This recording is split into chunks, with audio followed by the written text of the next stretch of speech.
Okay. So, Lori, one of the what I really appreciated from our conversation earlier was how you pointed out that being a community organizer and protesting these issues, of course, you've got the flashy protests, the important protests, the lobbying work, the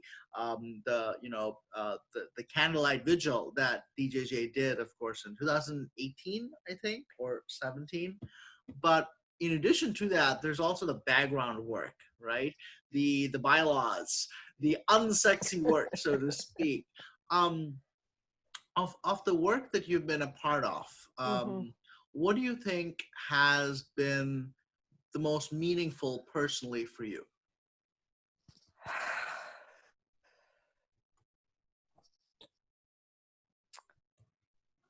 Well,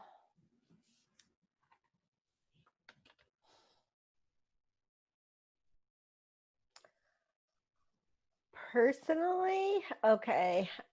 Well,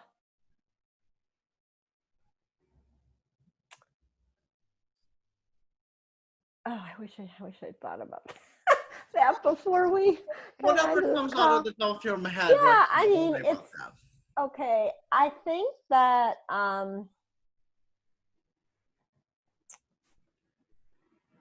that I mean, obviously getting to I mean, there's no doubt that the real privilege in this work is getting to know the people that I've had this opportunity to, meet. I mean, someone like Nicole Hill, I mean, in this time when Sylvia's been, I think she is finally getting better and was certainly Hmm. so happy about that. But like to see so we get this chance to like see someone like Nicole and in these meetings and like I mean she's just been amazing how much she keeps you know in her head and her just it's just I mean and obviously Nicole's life is she has been so directly impacted by water shutoffs, as a community member, as a community organizer, and as a mother, and so to um, just have the opportunity to get to know um, others who are engaged in this work. One of the things a couple of years ago I did was that was actually my first foray. I forgot about that with the ACLU was so they were trying to get like different lawyers or asking if people would just help specific people who had had their water shut off and try to work with the DWSD to get their water back on. And because they recognize quite truly that, for a person, living in in poverty, if they try to call and get their water turned on or do stuff, often they're just totally ignored. And you bring along a lawyer or a white lawyer person like me, and you can get things done sometimes that, and it's terrible that that's the truth, but at least we were trying to help people get their water turned on. So, I had this opportunity to actually go meet with some women and, who, and you go into people's houses where they haven't had water and you can see all the bottled water and you can see the health issues that they're already like this one woman, was on like what she had like the oxygen, and had trouble walking and, hearing her stories. And I mean, I don't know if this is going to sound, I don't want this to sound like but I am white and I do have privilege, but just like really understanding people who are impacted by economic injustice and who don't have things, when you see like their lives every single day, and it's like it's literally going from figuring out one problem to the next. Okay, maybe I took care of that bill for the moment, but now there's the next one, and there's the next one, and they do it every day. They get up and they go through it, and they're still amazing mothers, and they have and it's like it, and that's what makes me so crazy about people who don't understand at all and think, and when you hear things like, people who don't understand the difference in the starting line, and that, and don't get, and you still read in the paper the worst comments to some things, like, well, if they only use their money to buy, water instead of something, the big screen TVs. I mean, you still read these kinds of comments, and it's so, I wish every person, had to spend a day without water, or a day just, really seeing what it is to not live with privilege. And I mean, I don't know if it would change people's minds or not, but I think that that's been, I'm a big fan, of course, of Brian Stevenson, and have had the incredible opportunity to actually hear him talk several times and meet him. And, he talks about this concept of, you have to get proximate with people, right? That's the key to really understand. And of course he says it way more eloquently than I can, but I guess it's been to just be in these situations where, I can be proximate and people accept me, I mean, I'm sure, you come into a situation, I mean, what kind of, for somebody to even talk to some white lady in a situation like this, and they have no reason to have any confidence that I would be worthy of time or talking or anything like that. And so I think, of course, it's just it's the relationships, that I've had this opportunity in this work to develop and learn, I love learning, and that's why I'm such a believer in education. And I guess in a real personal way, other than that, is just the sense that, like, wow, I've learned new ways to do social change, and I've learned, new ways to think about privilege and the legacy of racism, and seeing where I can grow still in all of that. And so I think I'm just really I think that feeling like you're growing as a person, I mean, it's the philosophy major in me that I've said this. I remember saying it to a bunch of the younger groups at one of our DJJ, when we call them Shabbatones, they're retreats, we had the second one, and I think they asked us elders to, provide some sort of elder wisdom. And I think they were just trying to give us something to do. But in any event, what I say often is, so I really am an existentialist at heart. Let's face it, like, we are all going to die, right? And God knows the Earth is probably going to die. And when you look at the long reach of, what the universe has been and all that, we're just like this tiny segment in it.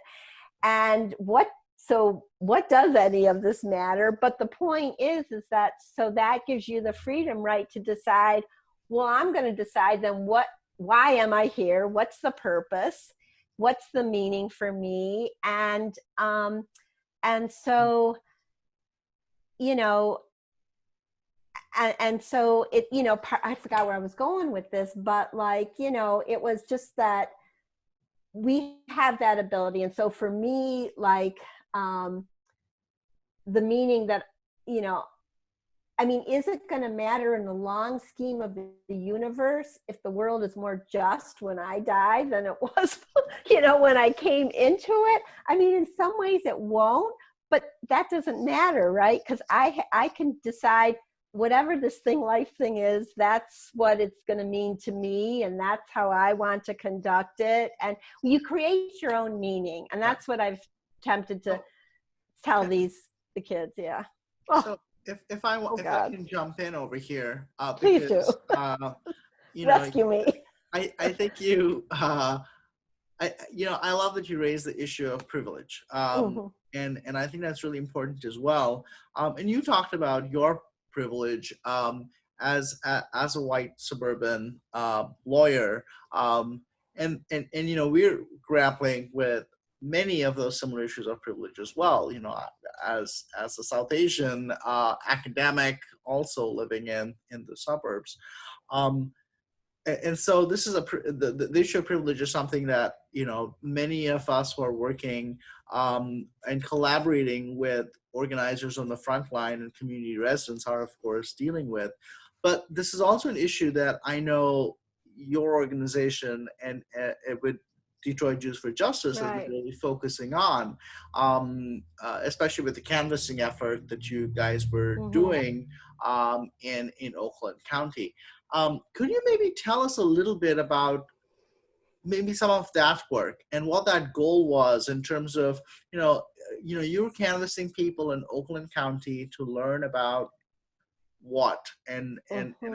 and how do you think that canvassing effort is potentially going to help and better enrich maybe the work that community organizers in Detroit are doing around water affordability and insecurity. Does that make sense? Yeah. Just trying to connect some of that canvassing work.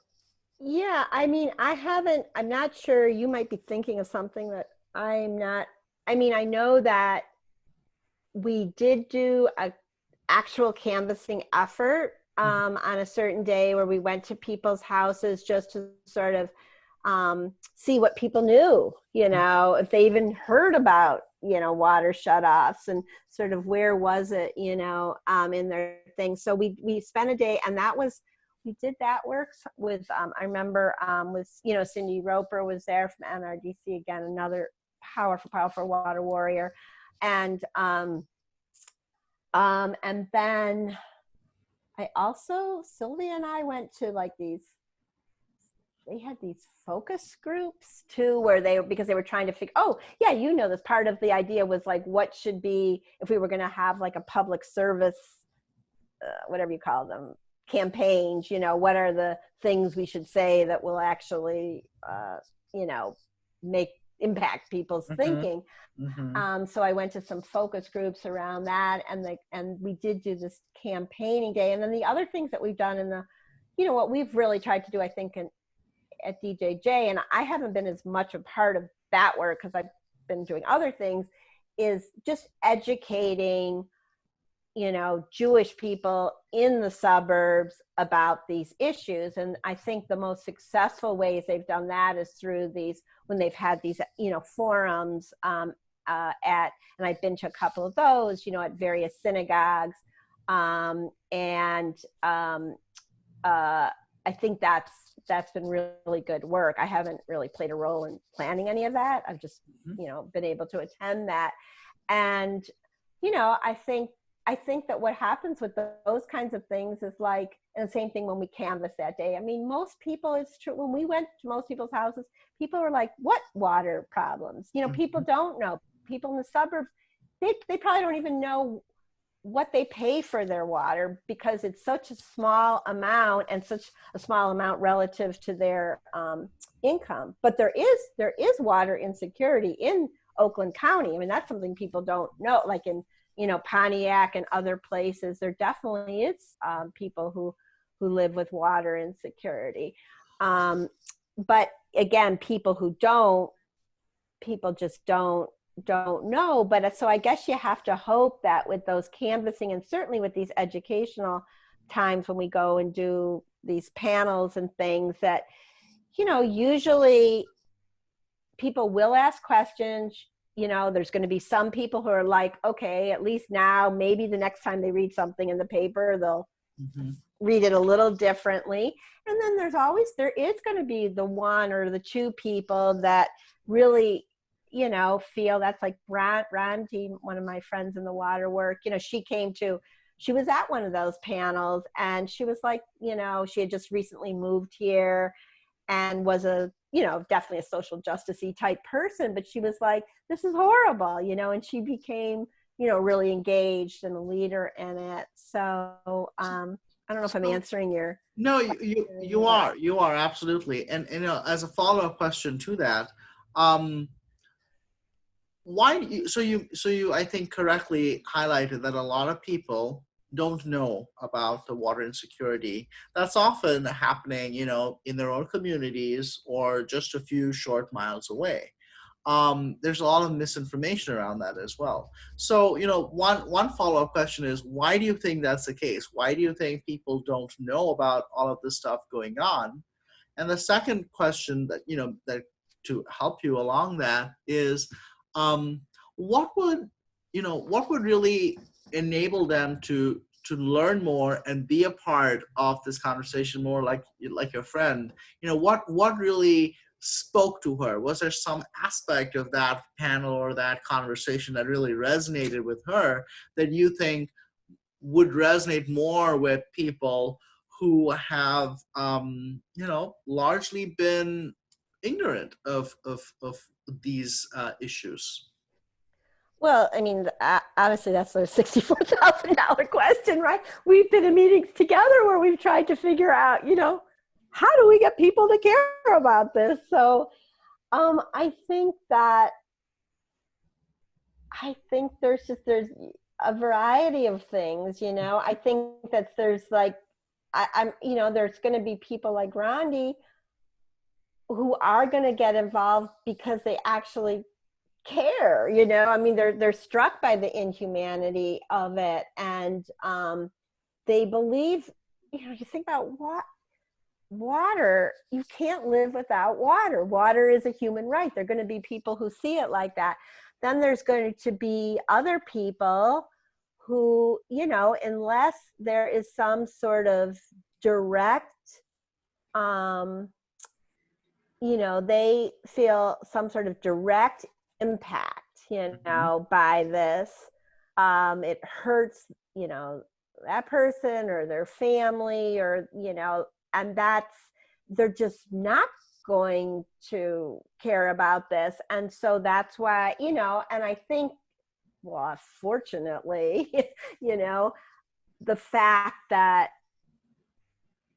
water issues now, at least, have become so much more on the radar of people. It isn't necessarily water affordability, but of course the PFAS, and lead in the water, and and water, and obviously, the public health aspect. Now everybody knows about water because they know they got to be washing their hands, and Mhm. stuff. So, now I think, I think there will be more people aware, of how critical it is that everybody has access to water, because they're going to know that if they're not motivated by the human component, they still may realize, well, I may run into that person who didn't have water, in some other context, and it could hurt my family, or me. And so, at least we can show the interconnectedness of, of our society, and how it's really important that, to that public. I mean, luckily, I think the pandemic is making that clear to people. I don't know. I guess we'll you guys, you Yeah, researchers will tell us if it is. What do you yeah. think? At a I, hor- at a horrible cost, cost right? at a And horrible cost. yeah, and Exactly. yeah, and that's Exactly. It the sad shouldn't have part. taken a freaking pandemic to, to make people realize. I mean, it took a pandemic to make, our even good people in our government, at least say we should have a moratorium on water shutoffs, and we should be restoring people's water. I mean, as lawyers, we had just weeks before that, I mean, I know our governor's got a lot on her plate, and I, God bless her for doing everything she's doing and all of that. But still, just weeks before they decided to put the moratorium on, we had petitioned her to put a moratorium on the water shutoffs, and to,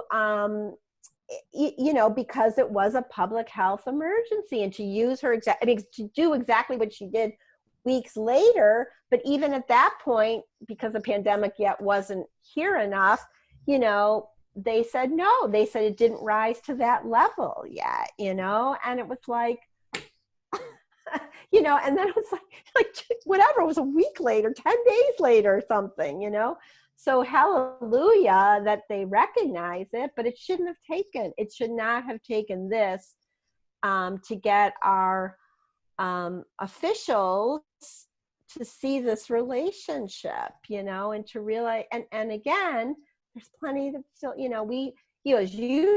we in the water activist community and legal community, we still believe are thousands of people in Detroit right now who still do not have their water restored, in spite of what the statements are coming out of the city's, the city saying. We think, Reverend Ross, that there's still people getting their water shut off during this. So Yeah. So I don't know what you do about that. People who are in charge, even in these circumstances, still don't, get it. That would still turn you. I don't know what you do about that, Rahul. where does it go from here? Because we right now, as you pointed out, we have a temporary ban on Right. water shutoffs in the state, even as right. So I'm going to start again. So Okay. this is what happens when you do a Zoom interview. That's all um, right. Good. so right now, with because of the COVID crisis, we have a temporary ban on water shutoffs in the state. But even with that, we still hear word from the community, and people who are working with the community, like Reverend Ross, like Monica Lewis Patrick, and so many others, that there are still people who have not had their water restored. Right. And that makes sense given that their water was disconnected for months and even years, and stuff happened Right. to those pipes. But more importantly, the ban is still temporary. Exactly. And as the economy starts opening up again, which is happening right now, what are your thoughts, especially because you're working with so many others on the legal side of this issue? You tried to put an injunction, it didn't work. Um, what are you regrouping now, or what are your thoughts now in terms of where this goes? Because at least for me, it seems that this is not over, Oh especially no, once not the at all. The community. mayor has said he's gonna resort to, water shutoffs, even, in the pandemic. So no, we're working still night and day on this. We're working on it from the, I mean, we definitely litigation is a possibility. And, and, we have still people who are working on it through, we still have all the water bills pending, and so there's still people working on it through the, legislative way, and to get the water bills passed. And so, and then of course, I think activists are, we should rethink about how we can, I guess, use these times to probably in our messaging, I would think. And, and people know I'm not a communication and messaging person, but, figure that out. So this fight is not over at all. It's, it can't be. And so, but we're going to, keep at it. And I hope that, hopefully, again, what I was saying earlier about, right, this all this stuff is a marathon, not a sprint. And we're just going to have to keep working to get the policies changed and to get leaders elected who are going to not, think that it is okay to shut people's water off when they can't afford their water. So we're I spend many hours working on, working on this and from in different ways, as are many other people. And you can talk to Alice, as I said, Alice Jennings and others. Yeah. I'll just. I think there's a renewed. Well, I don't know. I think there's a lot of more work to be really done. Committed, good people that are still working on this in a number of ways. It's. So, I want to bring to close out this interview. I want to sort of bring in full circle back to how we started it, and you really started talking about how your experience at Roper and the grounding that you received there has really been formative of your work and your outlook.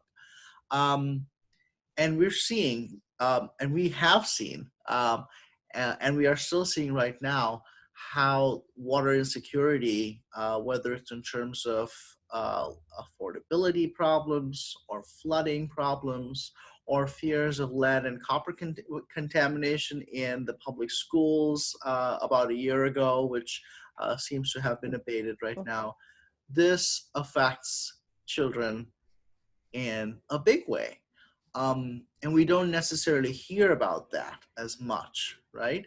So can you tell me a little bit about how, how you see this affecting children, and the stories maybe that have really affected you on a personal basis when you are engaging and interacting with the organizers on the ground related to this? And going forward, I guess, what is the number one priority that has to happen, that, to make sure that the kids are not hurt even more than they already have been going forward? There's a lot of questions there. Yeah, I don't, boy, if I had these answers. Okay, so I guess if this is gonna bring me back full circle, because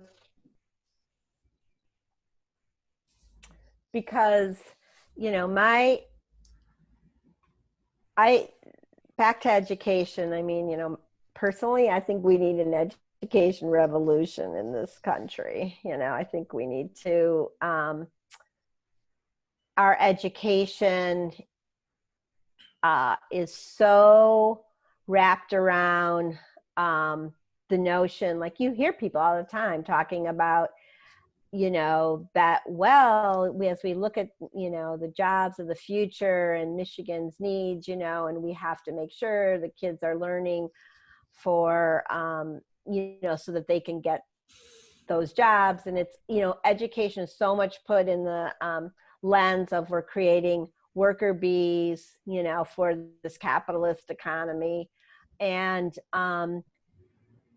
that is just, you know, and so there, and therefore the consequences are,